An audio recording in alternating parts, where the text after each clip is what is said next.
Сэмюэл Колт 1814 жылы Коннектикут штатының Хартфорд қаласында дүниеге келген. Жас кезінде ата-анасының үйін тастап, Үндістанға қашып кетеді. Бұл жоспар өте қарапайым болды. Сэмюэл Карва кемесінде теңізші ретінде қол қойды. Дәл осы кемеде жас жігіт якорь түсіру жүйесімен құлыпы бар рульге қызығушылық танытты.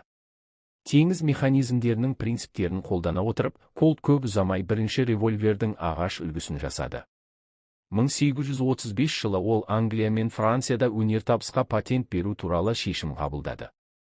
Көпшілік мұндай бастаманың сәттілігі мен орындылығына күмәнданса да, ол өз елінде патент берді. Соған қарамастан 1836 жылы Колт патентті кеңсенің айналмалы мылтыққа рұқсатын алды. Бұл револьвер атауынан шыққан. Бұл қару Винчестер жүйесінен мүлде ерекшеленетін сорғылы қайта тию жүйесін бірінші болып қолданды.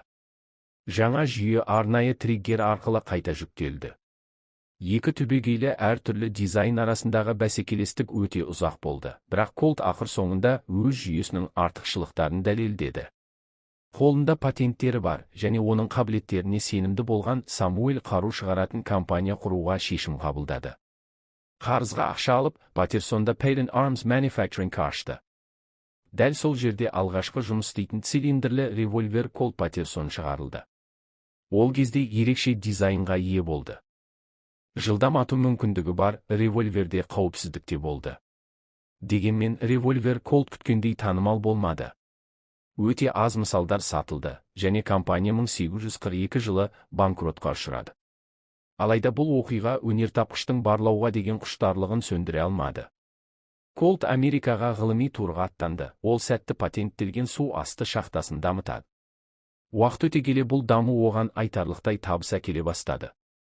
1847 жылы оның өнертабысы Колт Патерсон тағы да жұртшылықтың назарында болды. Техас офицері Сэмюэл Уокер және оның бөлімшесі Колт револьверлерімен қаруланған жаудың жоғары күштерін жеңді. Бұл ақпаратты алған үкімет экспедициялық күшке 1000 қаруға тапсырыс берді.